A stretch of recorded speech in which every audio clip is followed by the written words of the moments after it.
kita nyanyikan bersama, dan mari kita berdoa untuk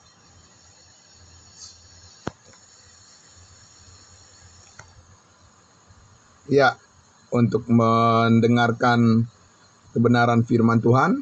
Mari kita sama-sama tundukkan hati kita. Mari kita berdoa. Ya benar Bapa di surga, nyamanlah jiwa kami dan damai sejahtera-Mu menyertai setiap langkah kehidupan yang kami persembahkan kepadamu ya Bapa. Kami mohon pimpinan kasih Tuhan, dan terlebih ya Tuhan, di saat kami dengar-dengaran akan kebenaran firman-Mu, biarlah Roh Kudus memberikan kami terus kekuatan di hari yang baru, dengan berkat yang baru. Kami percaya penyertaan kasih Tuhan terus mengaruniakan kepada kami hikmat surgawi. Terima kasih Bapa. Kami mau dengarkan kebenaran firman-Mu ya Tuhan. Biarlah Roh Kudus menguatkan kami semua dari awal sampai selesai, semuanya dalam penyertaan kasih karunia-Mu. Di dalam nama Tuhan Yesus kami berdoa bersyukur. Haleluya. Amin. Baik Bapak Ibu Saudaraku yang dikasihi Tuhan Yesus. Ya, terima kasih untuk kita semuanya. Ya, selamat pagi Ibu Bet. Selamat pagi semuanya. Ya, pagi, salam sehat buat kita semuanya ya. Puji Tuhan, amin. Ya, baik. Bapak Ibu Saudaraku yang dikasihi Tuhan Yesus, mari kita kembali merenungkan lanjutan dari bagian yang sudah kita dengarkan penjelasan kebenaran firman Tuhan beberapa kali tentang fungsi dan keberadaan daripada perintah-perintah Tuhan tentang hukum Taurat, dan bagaimana sekarang kita sebentar saya rapikan dulu. Iya. Oke. Ya. Dan bagaimana kita saat ini memahami bahwa kasih karunia Tuhan adalah berkat yang terbesar yang Tuhan karuniakan untuk kita dapat mengenal Tuhan kita Yesus Kristus yang sudah dipermuliakan di surga. Dan kita sudah lihat Bapak Ibu Saudara bahwa tentang hukum Taurat banyak orang yang salah memahami, salah mengerti bahwa hukum Taurat itu tidak seluruhnya digenapi atau tidak seluruhnya digantikan oleh kasih karunia Tuhan sekarang ini oleh karena kematian dan pengorbanannya di atas kayu salib. Tapi hukum Taurat itu kata mereka baru sebagian atau sebagian saja yang dibatalkan atau digenapi di atas bukit Kalvari oleh korban tubuh dan darah Yesus Kristus. Karena mereka berpikir, ya sebagian orang atau banyak orang bahkan berpikir hukum Taurat itu kan mengatur manusia, mengatur moral manusia, ya, mengatur tata krama dari manusia. Karena hukum Taurat itu melarang supaya tidak membunuh, tidak mencuri, ya, supaya tidak berdusta, supaya menghormati orang tua, ya, dan seterusnya, ya. Jadi mereka berpikir itu masih terus berlanjut sampai sekarang, begitu ya, karena itu adalah merupakan perintah Tuhan yang baik, sangat baik, ya, dan membuat manusia itu akan menjadi benar hidupnya, baik di hadapan Tuhan maupun di hadapan manusia. Nah, Bapak Ibu Saudara, nah kita perlu memahami dengan baik bahwa hukum Taurat itu dibagi dengan 3 bagian besar, ya, 3 bagian besar, yaitu yang pertama adalah hukum Taurat itu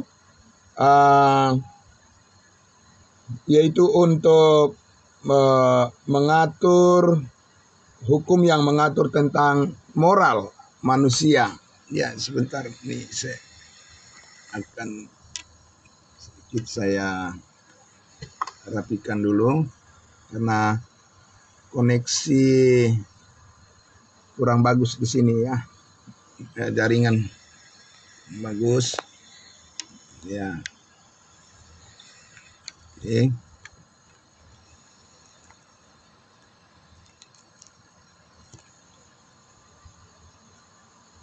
Ya, kita lanjut dulu. Nah, yang pertama adalah hukum Taurat itu adalah hukum yang mengatur yang bersifat moral.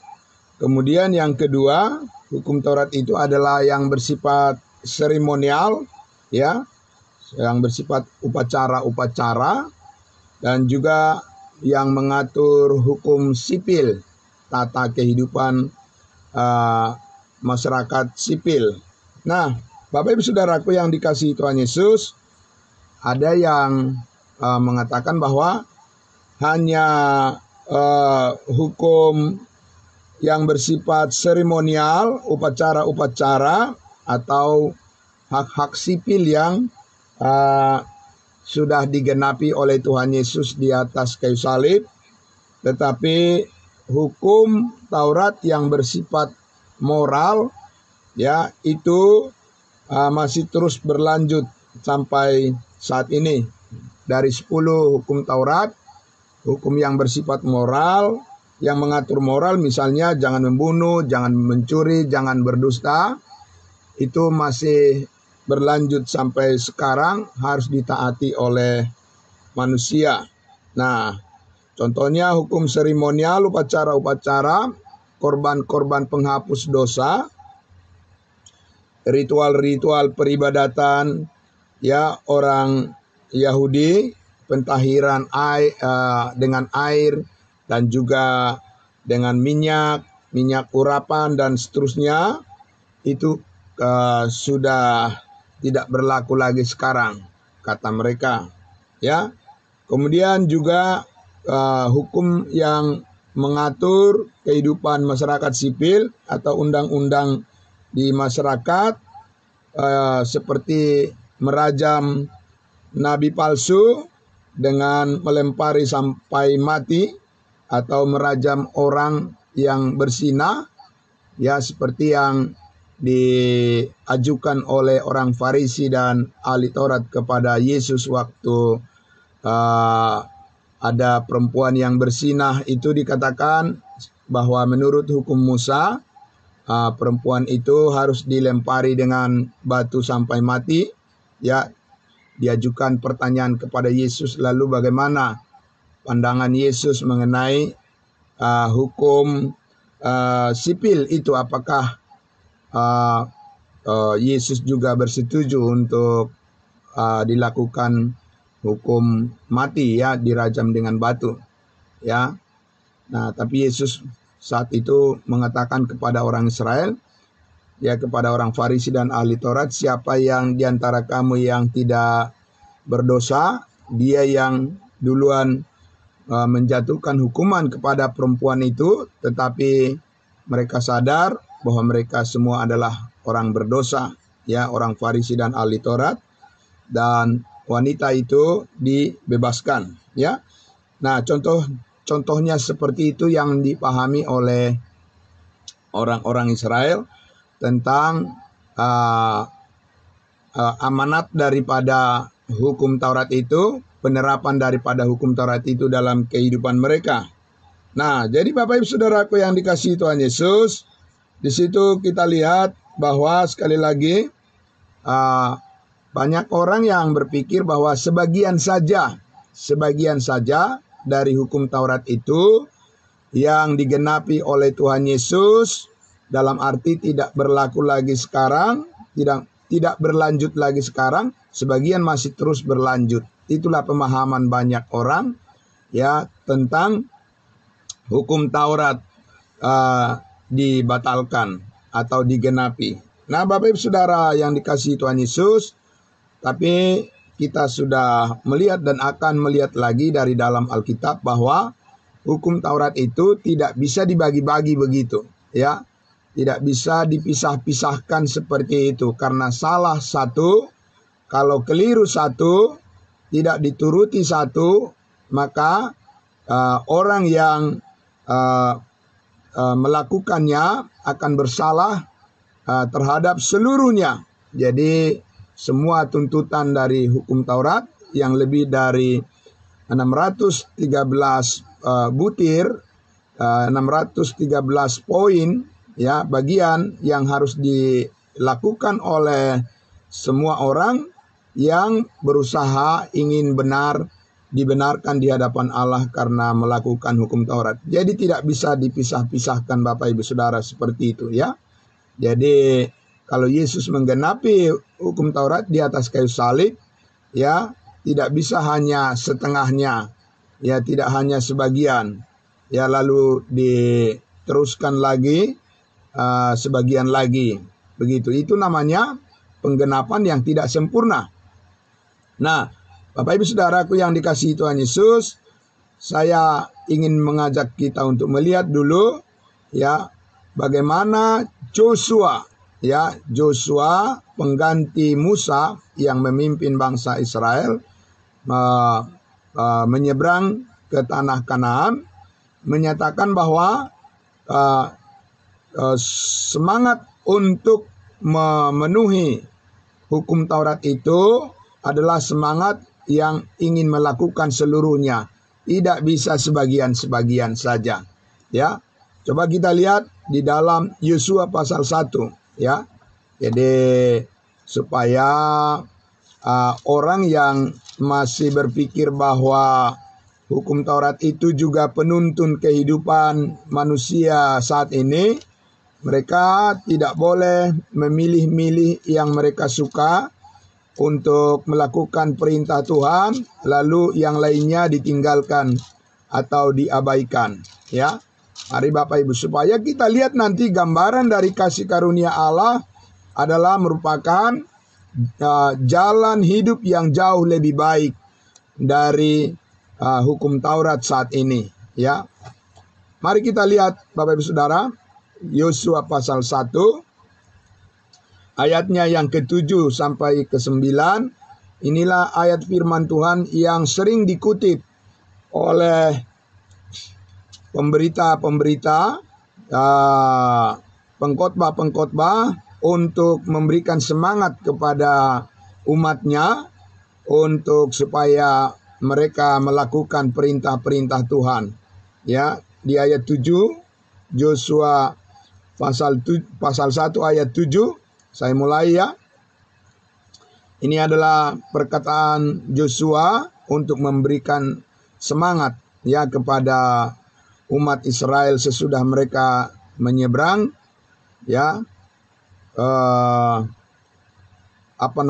ketika mereka mau merebut, maksud saya, ya, mau merebut kota Jericho, ya, supaya mereka bisa menyeberang sampai ke tanah Kanaan, ya, seperti ini dikatakan ayat 7. Ya, saya baca dulu sedikit dari ayat 1 permulaannya. Sesudah Musa hamba Tuhan itu mati, berfirmanlah Tuhan kepada Yosua bin Nun abdi Musa itu demikian. Hambaku Musa telah mati, sebab itu bersiaplah sekarang, seberangilah sungai Yordan itu, engkau dan seluruh bangsa ini menuju negeri yang akan kuberikan kepada mereka, kepada orang Israel itu. Jadi ini adalah persiapan ya untuk menyeberang atau untuk merebut kota Jericho, dan supaya bangsa Israel tidak terhalang menyeberangi sungai Yordan dan sampai tiba di tanah perjanjian. Nah, kemudian dikatakan ayatnya yang ke-6 ya, kuatkan dan teguhkanlah hatimu, sebab engkaulah yang akan memimpin bangsa ini memiliki negeri yang kujanjikan dengan bersumpah kepada nenek moyang mereka untuk diberikan kepada mereka. Jadi ini adalah dikatakan supaya orang Israel, bangsa Israel menduduki atau masuk ke tanah perjanjian, yaitu tanah Kanaan yang dijanjikan oleh Allah kepada nenek moyang mereka. Nah, Bapak Ibu Saudara, kemudian di ayat 7 dikatakan, hanya kuatkan dan teguhkanlah hatimu, dengan sungguh-sungguh bertindaklah hati-hati sesuai dengan seluruh bukan sebagian, seluruh hukum yang telah diperintahkan kepadamu oleh hambaku Musa. Janganlah menyimpang ke kanan atau ke kiri, supaya engkau beruntung kemanapun engkau pergi. Ya, jadi seluruh hukum Taurat ya harus menjadi tanggung jawab mereka untuk melakukannya, dan bukan hanya sebagian. Dan semangatnya harus begitu, Bapak Ibu Saudara. Jadi kalau ingin menuruti perintah-perintah Tuhan berdasarkan hukum Taurat, maka berpikirlah di dalam hati bahwa saya harus melakukan semuanya. Ya, begitu ya. Ya, jadi bukan saya harus melakukan sebagian yang saya pilih, yang mana saya suka, dan yang satu dilakukan, yang lainnya tidak perlu dilakukan. Tidak begitu Bapak Ibu semangatnya, ya. Semangat melakukan hukum Taurat itu adalah untuk memenuhi seluruhnya. Itu harus diingat baik-baik itu oleh mereka yang ingin berusaha menjadi benar, karena mereka ingin hidup benar di hadapan Tuhan, oleh karena mereka ingin melakukan hukum Taurat. Jadi bukan sebagian. Semangatnya begitu, ya. Nah, ayat 8, janganlah engkau lupa memperkatakan kitab Taurat ini, tetapi renungkanlah itu siang dan malam. Jadi renungkan semuanya siang dan malam. Tidak boleh saya merenungkan hanya tidak boleh mencuri, saya hanya merenungkan tidak boleh membunuh, saya hanya memikirkan tidak boleh berdusta. Ya, tidak boleh hanya itu yang direnungkan dan yang dipikirkan, tapi harus seluruhnya.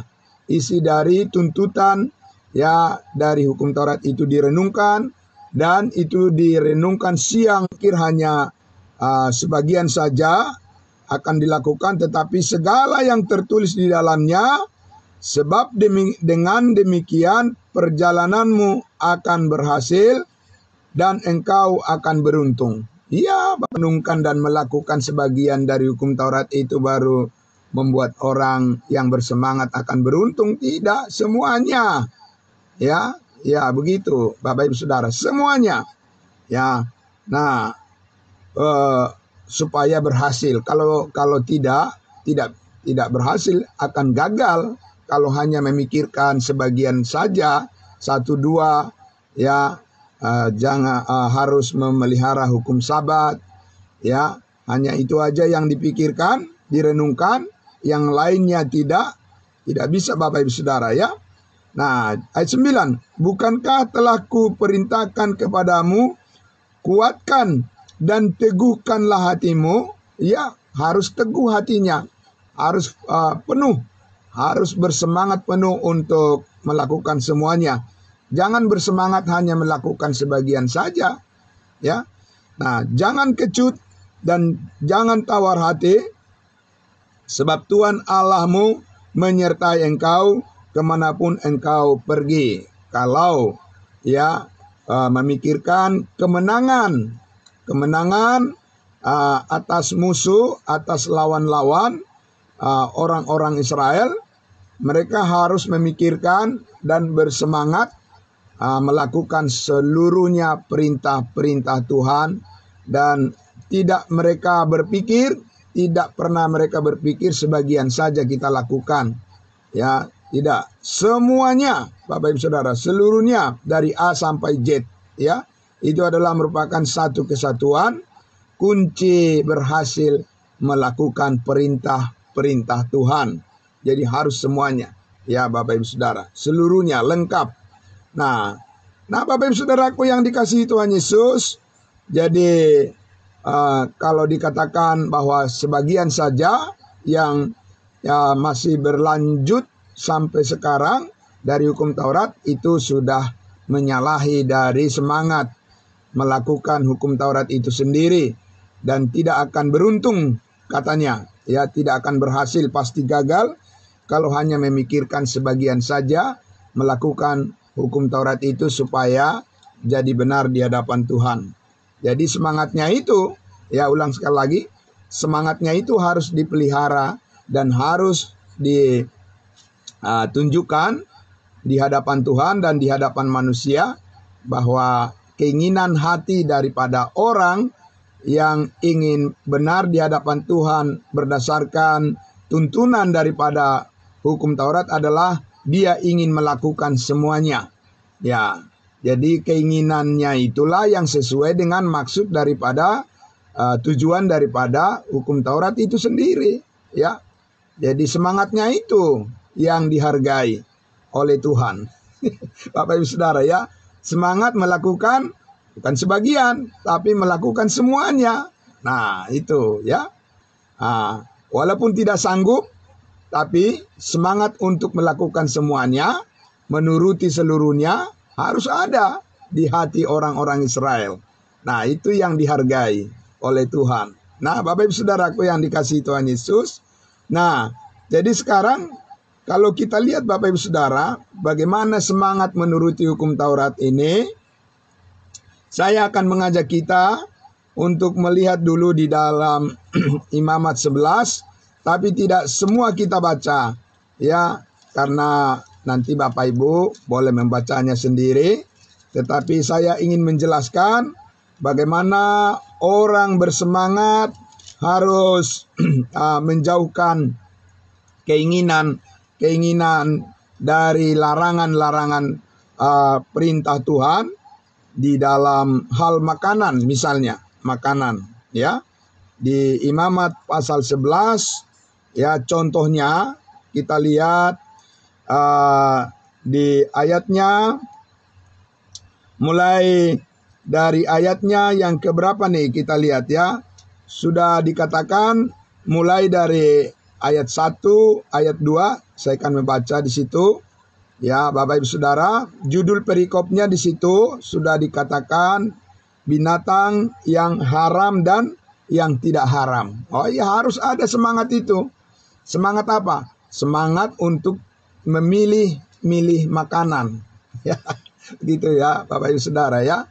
Harus ada semangat itu kalau memang ingin melakukan hukum Taurat sebagai jalan untuk menjadi benar di hadapan Tuhan.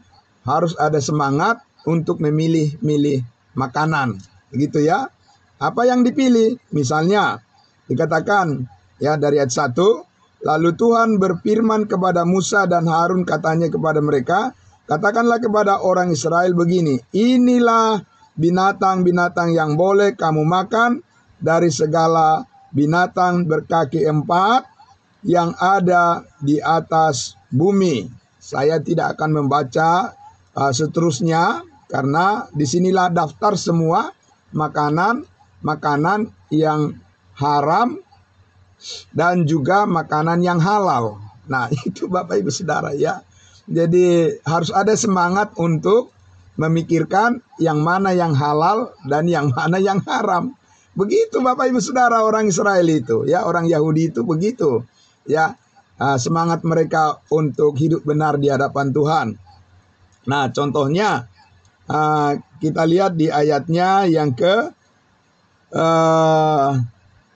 kita lihat dulu di ayatnya yang keempat misalnya. Tetapi inilah yang tidak boleh kamu makan, dari yang memamah biak atau dari yang berkuku belah unta, ya tidak boleh dimakan, ya. Kemudian pelanduk tidak boleh dimakan. Kemudian apalagi kelinci tidak boleh dimakan. Kemudian daging babi tidak boleh dimakan, itu haram bagimu. Jadi harus ada semangat untuk menghindarkan itu, tidak boleh. Bapak Ibu Saudara. Jadi kalau semangat ingin melakukan hukum Taurat itu masih ada, ya masih dipertahankan, jangan pernah berpikir bahwa mau makan daging babi begitu ya. Jadi itu haram bagimu. Bapak Ibu Saudara. Tapi setahu saya orang beragama Kristen nggak ada semangatnya menghindarkan itu. Yang ada adalah malah ingin memakannya. Ya kan, lebih banyak. Kan begitu kan? Jadi mana semangatnya? Ya kan, semangat dong. Ya kan, melakukan semuanya. Jangan melakukan sebagian aja. Ya kan, pelihara hari Sabat. Itu semangat. Ya kan? Tapi makanan-makanan yang lain, ya kan, masih tetap dilanggar gitu ya. Mereka tidak bisa melakukan semuanya. Nah, dan akhirnya itu yang membuat penilaian Tuhan terhadap manusia itu gagal, katanya tadi kan. Gagal, tidak berhasil. Jadi kenapa harus melalui jalan yang ditempuh itu adalah jalan yang akan menemui kegagalan? Kenapa lewat dari situ gitu ya? Nah, supaya kita lihat nih Bapak Ibu Saudara, perilaku daripada orang-orang yang tidak menghargai kasih karunia Tuhan saat ini, ya seperti itu.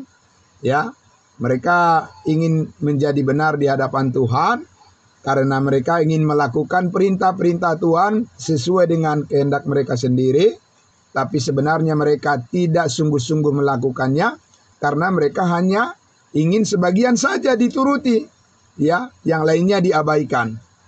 Ya, Bapak Ibu Saudara, kalau kita lihat kan hidup berdasarkan kebenaran kasih karunia Allah saat ini adalah hidup yang paling indah dan yang paling dihargai oleh Tuhan karena semuanya ya telah digenapi. 1 Timotius pasalnya yang keempat, saya akan membaca untuk kita. Di sini Paulus menyatakan bagaimana kasih karunia Allah saat ini dikaruniakan kepada kita dengan sempurna, termasuk dalam hal-hal soal makanan dan minuman, begitu ya. Kita lihat di dalam 1 Timotius pasalnya yang keempat, saya baca ayat 4 dan ayatnya yang kelima. Demikian firman Tuhan, dikatakan begini, karena semua yang diciptakan Allah itu baik dan satu pun tidak ada yang haram. Nah itu Bapak Ibu Saudara, semangatnya itu. Amin. Semangat menghidupi kasih karunia Allah saat ini. Jadi yang mana nih yang dipilih oleh manusia ini? Ya. Nah Bapak Ibu Saudara, jadi tidak ada satupun yang diciptakan Allah itu haram jika diterima dengan ucapan syukur. Ya, hati manusia yang bersyukur itulah yang dilihat oleh Tuhan saat ini. Amin. Karena di dalam hati kita ada Roh Kudus. Amin. Dan Roh Kudus itulah yang mendorong hati kita bersyukur atas pengorbanan Kristus yang menjadi segala-galanya bagi kita, yang membuat hidup kita menjadi baru. Amin.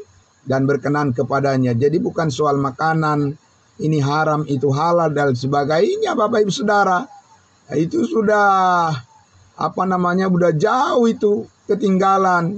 Jadi bukan di situ lagi posisi kita. Ya, posisi kita saat ini adalah sudah di dalam hati yang murni. Amin. Hati yang murni yang diperbaharui oleh Roh Kudus untuk mengucap syukur senantiasa. di dalam segala hal. Amin. Kepada Tuhan. Ya, Bapak Ibu Saudara, bukan soal milih-milih makanan lagi. Itu sudah jauh ketinggalan itu. Udah istilah orang bilang udah zaman baholak itu, ya kan? Udah bukan zamannya lagi yang begitu-begitu mengenal Tuhan sekarang, ya kan? Udah jauh itu ketinggalan. Ya, nggak usah dipamer-pamer yang begitu, ya kan? Nah, Bapak Ibu Saudaraku yang dikasihi Tuhan Yesus, di ayatnya yang ke-5 dikatakan, sebab semuanya itu dikuduskan oleh firman Allah dan oleh doa. Ya, Bapak Ibu Saudara, jadi bagaimana hati kita selalu bersyukur, yang didorong dan dimotivasi oleh Roh Kudus, itulah semangat kita. Amin.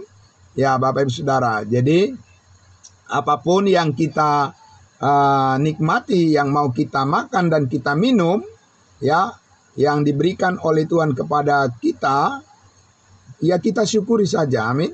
Bapak Ibu Saudara, kita tidak bersungut-sungut atas makanan dan minuman, tetapi kita bersyukur kepada Tuhan karena kita tidak bersemangat untuk memilih-milih atau untuk membeda-bedakan makanan. Nanti lama-lama dari membeda-bedakan makanan jadi membeda-bedakan orang, kan begitu ya Bapak Ibu Saudara, ya kan? Ya, nanti dari makanan yang ini halal, yang itu haram, nanti jadi manusia, ini halal, ini haram. Gitu ya Bapak Ibu Saudara ya. Bersalaman dengan orang ini boleh, dan tapi dengan orang yang itu tidak boleh bersalaman. Panjang Bapak Ibu Saudara semangatnya untuk membeda-bedakan kalau masih didorong karena keinginan melakukan hukum Taurat. Ya karena memang begitu cara kerjanya, ya kan? Tapi dengan kasih karunia Tuhan, saat ini dikatakan tidak ada orang Yahudi, tidak ada orang Yunani, ya. Tuhan tidak membeda-bedakan orang, tidak rasis. Ya, tidak rasis orang saat ini kalau semangatnya adalah hidup karena kasih karunia Tuhan. Amin. Bukankah itu jauh lebih baik Bapak Ibu? Jalan hidup manusia sekarang ini, jauh lebih baik Bapak Ibu Saudara. Jauh lebih membawa damai sejahtera di sebuah komunitas atau lingkungan kalau semuanya orang mengenal kasih karunia Tuhan dengan iman. Bagian lagi 1 Korintus pasal 8 di mana Rasul Paulus mengajar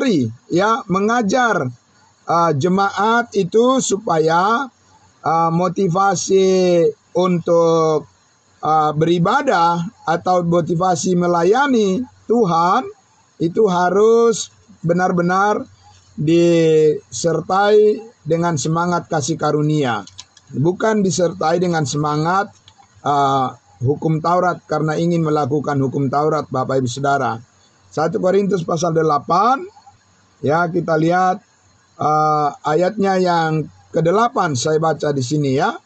Ayat 8. Saya baca 1 Korintus 8 ayat 8. Makanan tidak membawa kita lebih dekat kepada Allah. Ya, Bapak Ibu Saudara, Paulus katakan makanan tidak membawa kita dekat kepada Allah. Kita tidak rugi apa-apa kalau kita tidak makan, dan kita tidak untung apa-apa kalau kita tidak makan. Kalau kita makan, gitu ya. Jadi Bapak Ibu Saudaraku, ya, ini kan persoalan jasmani, urusan jasmani. Ya, kenapa itu lagi yang menjadi cara kita untuk menilai Kristus saat ini, urusan jasmani. Bukankah Paulus telah mengatakan bahwa sekarang kita menilai Kristus adalah dengan manusia baru, dengan sifat-sifat daripada manusia baru, yaitu secara rohani, bukan secara fisik, secara jasmani lagi. Kita ini memahami kasih Allah saat ini, bagaimana kita mengasihi, bukan di unsur makanan yang haram dan yang halal lagi. Ya, itu sudah jauh ketinggalan. Ya, tidak relevan lagi di dalam kehidupan yang sudah disempurnakan oleh Yesus Kristus saat ini. Kehidupan kita adalah bagaimana hati kita selalu bersyukur kepada Tuhan. Itu yang harus terus dikembangkan, ditumbuh kembangkan. Ya, jadi bukan lagi ya haram halal, orang tersandung karena makanan jasmani, ya kan?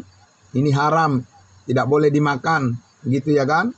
Nah, Bapak Ibu Saudaraku yang dikasihi Tuhan Yesus, itu sudah urusan daging, ya, urusan kembali lagi ke urusan daging, dan hukum Taurat akan menuntun orang ke arah pikiran yang seperti itu.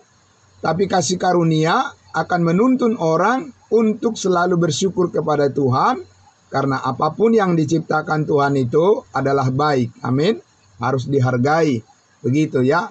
Bapak Ibu Saudaraku, semua orang Allah ingin selamatkan mereka semuanya. Karena Tuhan Yesus sudah mati untuk semua orang. Jadi Bapak Ibu Saudaraku yang dikasihi Tuhan Yesus, mana jalan yang lebih baik yang Tuhan sediakan saat ini? Ya, apakah melalui hukum Taurat atau melalui kasih karunia? Ya, jelas melalui kasih karunia Tuhan. Amin. Nah, tapi Bapak Ibu Saudara, inilah yang tidak dihargai oleh banyak orang di dunia ini. Ya, itulah yang ditolak oleh pemimpin-pemimpin di dunia ini, sehingga ya mereka sangat jauh dari kasih karunia Tuhan, sebab mereka ingin mengandalkan ya pikiran mereka sendiri, cara mereka sendiri, dan itu sangat merugikan masa depan mereka. Kenapa Bapak Ibu Saudara? Oleh karena tentu saja ya Tuhan saat ini menyelamatkan setiap orang melalui kuasa kasih karunia-Nya. Sebab Injil adalah kekuatan Allah yang menyelamatkan setiap orang yang percaya. Amin. Jadi bukan karena perbuatan-perbuatan, oleh karena peraturan-peraturan manusia saat ini, Bapak Ibu Saudara, itu bukanlah cara Tuhan untuk memberkati manusia sekarang ini. Tapi kasih karunia Tuhan melalui melalui pengorbanan Yesus Kristus, menerima apa yang dilakukan oleh Allah ya di atas kayu salib, atas pengorbanan anaknya yang tunggal Yesus Kristus telah menebus, mengampuni kita dari segala dosa, dan sekarang kita ditempatkan dalam posisi sebagai anak-anak Tuhan, yaitu kita adalah anggota tubuh Kristus yang diberkati oleh Tuhan melalui keselamatan karena kasih karunia, dan juga hidup sehari-hari kita dan selama-lamanya karena kasih karunia Tuhan, bukan karena melakukan hukum Taurat.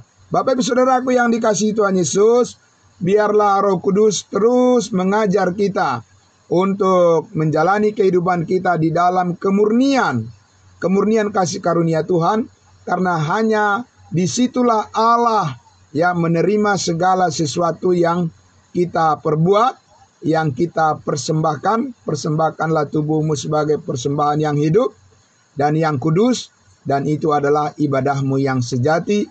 Karena kita mempersembahkan segala sesuatu kepada Tuhan, itu terdorong dari motivasi di mana kita bersyukur karena Yesus Kristus sudah menebus hidup kita dengan sempurna dari segala dosa dan kesalahan kita. Itu motivasinya. Amin. Karena Yesus sudah menggenapi seluruh hukum Taurat di atas kayu salib. Jadi semangat kita sekarang ini, Bapak Ibu Saudara, didorong, termotivasi, lakukanlah segala sesuatu seperti untuk Tuhan, ya, dan bukan untuk manusia. Karena kita tahu Tuhan sudah membayar lunas segala penghalang untuk kita bertemu dengan Tuhan, dan segala sesuatu untuk membangun hubungan kita dengan Tuhan. Itu semuanya yang menghalangi semua sudah disingkirkan, sudah dilunasi, sudah dibayar lunas tuntas oleh Tuhan Yesus di atas kayu salib. Sehingga sekarang ini dengan Roh Kudus yang telah termeterai di dalam hati kita, dalam kehidupan kita, kita bisa mempersembahkan hidup kita kepada Tuhan. Segala sesuatu yang kita lakukan, segala sesuatu yang kita perbuat, yang kita perkatakan, itu semua terdorong, termotivasi karena hati kita yang ingin bersyukur kepada Tuhan. Amin. Kita bekerja karena kita ingin bersyukur kepada Tuhan, menyatakan rasa syukur kita. Kita beribadah kepada Tuhan, kita bangun pagi seperti ini, ya, kita melakukan apa saja yang mau kita ingin lakukan adalah karena didorong oleh semangat hati yang bersyukur kepada Tuhan, karena kita tahu Tuhan sudah menebus hidup kita dan telah membayar lunas segala dosa kita, dan sekarang kita bisa bersyukur sepenuhnya. Bukan setengah-setengah lagi, bukan di dalam ketakutan, bukan di dalam kekhawatiran, tetapi di dalam rasa tenang. Amin. Di dalam rasa damai sejahtera, kita mempunyai hati yang bersyukur. Jadi itu yang diterima dan dihargai oleh Tuhan. Jadi Bapak Ibu Saudara yang dikasihi Tuhan Yesus, marilah kita doakan supaya semakin banyak orang yang mengerti kebenaran ini. Amin. Makin banyak orang yang diselamatkan oleh kasih karunia Allah, dan juga makin banyak orang percaya yang setia pada kasih karunia ini. Itulah kerinduan kita semuanya. Terpujilah Tuhan kita Yesus Kristus, Bapa di surga, yang melayakkan kita semuanya hidup di dalam melalui jalan hidup yang paling indah, yang paling bahagia, yang paling segala-galanya paling mulia di dalam kehidupan kita untuk selama-lamanya. Mari kita berdoa. Bapa di dalam surga, terima kasih Tuhan, di akhir pekan ini kami bersyukur atas tuntunan Tuhan. Satu minggu kami Tuhan terus mengucap syukur kepadamu, dan kami diberikan kesehatan yang baik, kami diberikan kebutuhan-kebutuhan kami, dididik oleh Tuhan, dilatih oleh Tuhan, kami beribadah kepadamu senantiasa, dan terutama kami bersyukur senantiasa di dalam segala hal. Terima kasih Bapa di surga, diberkatilah semua saudara-saudara seiman kami, anak-anak Tuhan, orang-orang kudus-Mu, orang-orang percayamu, anggota-anggota tubuh Kristus, dimanapun mereka berada. Kami bersyukur Tuhan Yesus, kami selalu ada kerinduan yang besar untuk bersama-sama dalam kesatuan persekutuan kami yang benar. Bapa dalam surga, terima kasih juga untuk kesehatan yang Tuhan berikan bagi kami semua, dan biarlah kami persembahkan tubuh kami, jiwa, roh kami, raga kami semuanya, kami persembahkan menjadi kemuliaan bagi nama Bapa di surga. Di dalam nama Tuhan Yesus kami berdoa. Haleluya. Amin. Amin. Terima kasih saudara-saudaraku. Tuhan memberkati kita semuanya. Selamat pagi. Sampai jumpa besok hari dalam ibadah kita.